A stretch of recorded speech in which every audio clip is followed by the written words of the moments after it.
Le Burkina Faso, le Mali et le Niger viennent de lancer leur drapeau commun de cette confédération, évidemment, l'AES.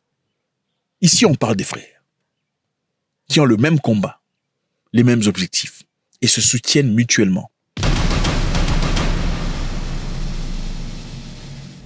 Dans la vie, il faut quitter la table quand le respect n'est plus servi. Quitter la table quand le respect n'est plus servi. C'est aussi simple que ça. Je pense que c'est un élément très essentiel quand on se dit homme. Parce que tous les hommes ne sont pas hommes. Hein. Certains hommes portent juste des pantalons. Et naturellement, il faudrait savoir que être homme, ce n'est pas seulement porter un pantalon ou fumer une cigarette. L'homme, ça va au-delà de tout ça. Quand le respect n'est plus servi, il faut quitter la table. La communauté aussi, ce n'est pas parce qu'on est issu du même quartier, on a grandi dans les mêmes tunnels et tout le bazar. Non, absolument pas. La communauté, ce ne sont pas des gens avec qui on a joué au football quand on avait 6 ans. Pas essentiellement. Parmi eux, il y a la communauté. Mais ce n'est pas tout le monde. La communauté, ce sont des gens qui vous soutiennent dans les difficultés. La communauté, vos frères sont ces personnes que vous rencontrez dans la course de la vie. Les frères ne sont pas généralement ou essentiellement des personnes avec qui vous partagez un passeport. Parce que les passeports sont les inventions des Blancs aussi. Okay? En 1885, les passeports n'existaient pas. Il n'y en avait pas. C'est eux qui vous ont forcé ça. Les frères sont des personnes qui vous propulsent, qui vous aident à aller de l'avant. Les frères sont ces gens, au cas où vous serez incarcéré injustement, iraient prendre soin de votre famille. Ils ne feraient pas semblant. Ils ne tourneraient pas le dos à vos enfants qui sont en difficulté à cause de votre absence. Ils ne laisseraient pas mourir de faim votre maman puisque vous n'êtes pas là. Les frères sont ceux-là qui se battront à vos côtés, même au moment les plus obscurs de la vie. Les frères sont ceux qui vous suivront au plus loin des cachots, régulièrement pour vous assurer et vous réconforter. C'est ça les frères. C'est pas, oh non, c'est mon frère. T'es ton frère par rapport à quoi? Vous êtes sortis du même ventre. Non, vous êtes sortis du même ventre. Tes ancêtres sont ses ancêtres. Non! Le Burkina Faso, le Mali et le Niger viennent de lancer leur drapeau commun de cette confédération, évidemment, l'AES. Ici, on parle des frères qui ont le même combat, les mêmes objectifs et se soutiennent mutuellement. La fraternité se démontre. La fraternité n'est pas acquise, ce n'est pas naturel. La seule fraternité naturelle, c'est la fraternité génétique. C'est-à-dire une personne qui sort des entrailles de votre mère. Ça, c'est votre frère, impérativement. La fraternité de la vie se démontre. Comment est-ce qu'on a démontré dans l'AES? Au moment où on voulait renverser le pouvoir au Niger de M. Abdourahmane Tchani, qu'est-ce qui s'est passé? Le Mali et le Burkina Faso se sont levés disant « Osez seulement ». Osez. Osez seulement y aller. Gouvernement de transition du Burkina Faso et du Mali. 1. Expriment leur solidarité fraternelle et celle des peuples burkinabés et maliens au peuple frère du Niger qui a décidé en toute responsabilité de prendre son destin en main et d'assumer devant l'histoire la plénitude de sa souveraineté. Toute intervention militaire contre le Niger s'assimilerait à une déclaration de guerre contre le Burkina Faso et le Mali. Si vous foulez la plante de vos pieds dans ce pays-là, vous serez en train de déclarer une guerre ouverte contre nous. Et cela les a arrêtés immédiatement. Ils étaient prêts à se léguer. C'est comme ça les Africains, généralement. Se léguer contre une personne. Ça, c'est leur spécialité. Jamais contre un pays étranger. Jamais contre un homme étranger. C'est toujours contre un Africain comme eux. Pour le renverser. Le perturber. L'AES a lancé son drapeau. Un drapeau officiel. C'est un pays maintenant. Il n'y a plus de blagues. Quand le respect n'est plus servi, il faut quitter la table. Et moi, j'ai beaucoup de respect pour le Burkina Faso, le Mali et le Niger. Parce que ce sont des hommes. Des vrais hommes. Ils ont réalisé que le respect n'était plus servi. Alors, ils se sont retirés de la table. La table qui était quoi? La CEDEAO.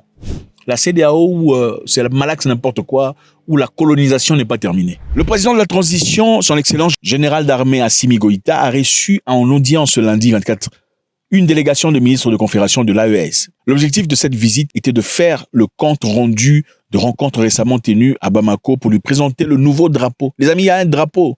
Ça ne rigole pas, il y a un drapeau. Okay?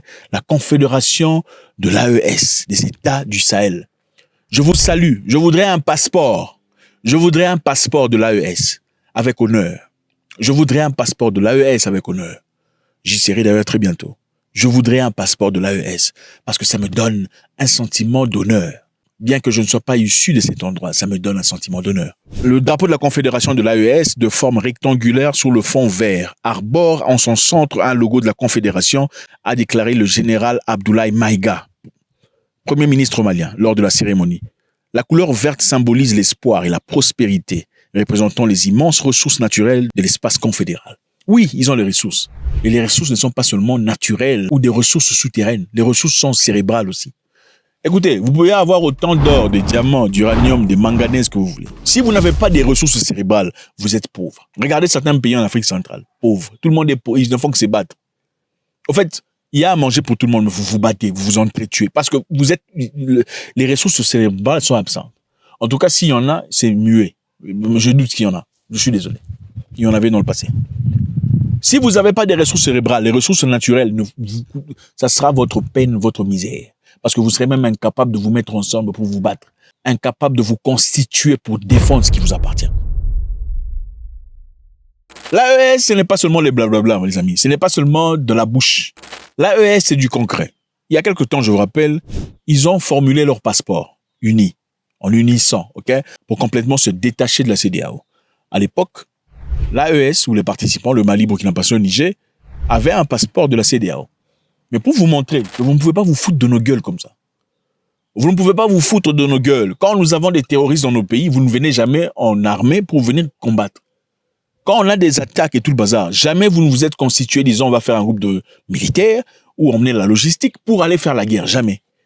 Mais quand on veut se libérer de l'emprise coloniale, alors là, vous vous léguez, oh non, on a tout ce qu'il faut déjà, le jour a été décrit. Enfin bref, on va faire...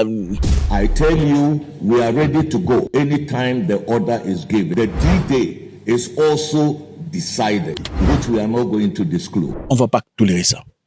Alors, ils ont déjà lancé leur passeport commun. C'est vrai qu'il y a quelque temps, le passeport a eu quelques difficultés dans certains endroits où on leur a refusé le visa, mais je suis convaincu que c'est déjà décanté. L'AES, c'est la direction de l'Afrique. L'AES, c'est ce dont l'Afrique a besoin. L'AES, c'est l'idéologie aussi simple. Je ne comprends pas pourquoi les pays en difficulté actuellement ne peuvent pas se servir de l'AES comme modèle. Je ne sais pas. On ne peut pas partir chez son oppresseur chercher une liberté. Ce n'est pas possible. On ne peut pas aller accuser son ami chez son oppresseur. Ce n'est pas possible. Il faut chercher ailleurs. Il faut chercher de l'aide ailleurs. Il faut chercher de l'aide qui fonctionne. Il faut chercher de l'aide égale. Qu'est-ce qui s'est passé à l'AES? On va essayer de voir les choses clés, les choses importantes jusque-là. Qu'est-ce qui s'est passé au Mali?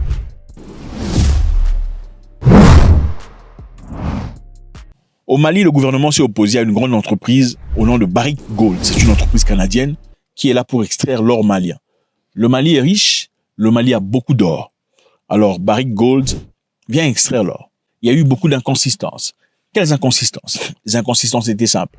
Barrick Gold, apparemment, prenait l'or et tout le bazar sans essentiellement payer l'argent du contribuable. Donc, vous venez chez les gens, vous prenez ce que vous voulez sans payer ce qu'il y a à payer. Pourquoi?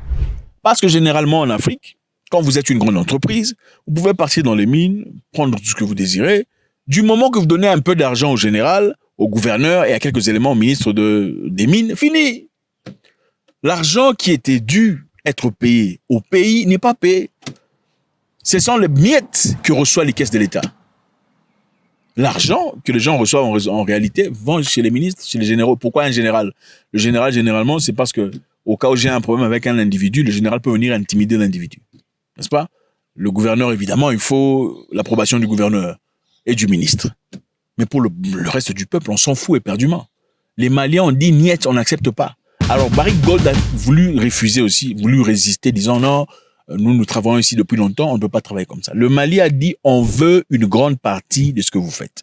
Qu'est-ce qu'on a fait au Mali? On a saisi l'or que Barrick Gold avait.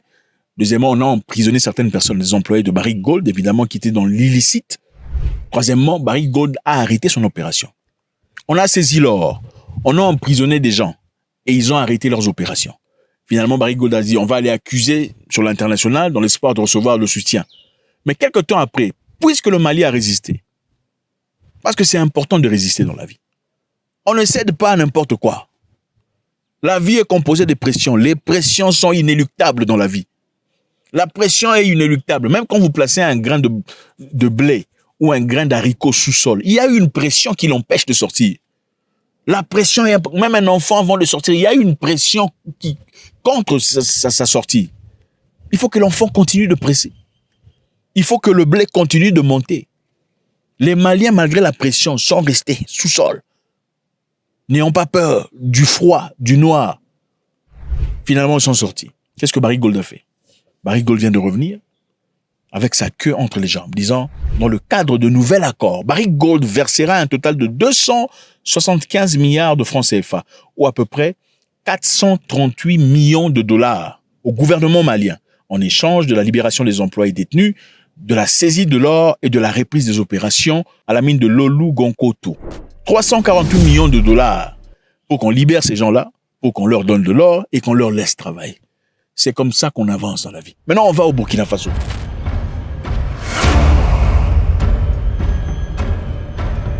Le Burkina Faso vous a montré clairement qu'il y a un progrès. Le progrès est évident.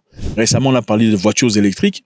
Ils ne sont pas seulement électriques, des voitures qui reçoivent leur énergie à travers le solaire, des voitures fabriquées au Burkina Faso, évidemment, qui démontrent que le Burkina n'a besoin de personne. Le président Ibrahim Traoré a lancé quelques plantes de tomates. Dans le passé, on faisait les tomates au Burkina Faso, on envoyait en France pour que la France développe, mette en boîte pour envoyer au Burkina Faso pour que les Burkinabés achètent cher. Finito.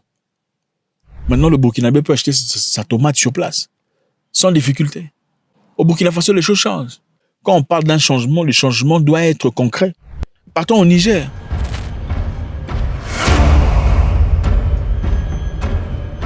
Au Niger, au départ, la France avait exclusivité de son uranium. Et à l'époque, la France achetait l'uranium nigérien à 0,80 € le kilogramme, pendant qu'il dépensait 200 € le kilogramme pour la même qualité d'uranium venant du Canada. La France dépensait 0,80 € ou dollars pour l'uranium nigérien à 1 kg et 200 € les Canadiens. C'est ça le niveau de manque de respect qu'on a pour vous. Mais c'est fini, niet, c'est fini. Aujourd'hui, c'est 200 € ou rien. Donc, ce sont des pays qui avancent, qui progressent. L'avancement, le progrès est évident. Bravo à l'AES. J'espère que beaucoup de pays africains pourront en tirer quelques leçons. C'est vrai qu'il y aura toujours des critiques, des gens qui ne comprennent absolument rien. Mais il faut comprendre une chose dans la vie. Tout le monde n'est pas important. Même le Créateur lui-même a compris que tout le monde n'était pas important. Dans certains livres de religion, on parle du déluge. C'est quoi? Déluge, n'est-ce pas, non? Déluge, quand l'eau est venue couvrir tout le monde. Pourquoi l'eau est venue couvrir? C'est parce que le Créateur a trouvé que tout le monde n'était pas utile. Que beaucoup étaient inutiles. Il fallait effacer, il fallait diluer le nombre. Bon, écoutez, vous voulez changer les gens comment? Vous voulez convaincre tout le monde. Lui-même a compris qu'il ne pouvait pas convaincre tout le monde. Il a dit, bon, j'étais l'eau, comme ça tout le monde va, parce que tout ça là, je vois que c'est la saleté. Ça se réplique. Vous savez, généralement, quand vous coupez l'herbe, qu'est-ce qui se passe ensuite? C'est beau, non? Après un temps, l'herbe commence à pousser encore. Lui, il a jeté l'eau pour déluger dans le passé. L'herbe a encore poussé. Ne vous en faites pas. Merci infiniment, c'est toujours avec beaucoup de plaisir. God bless.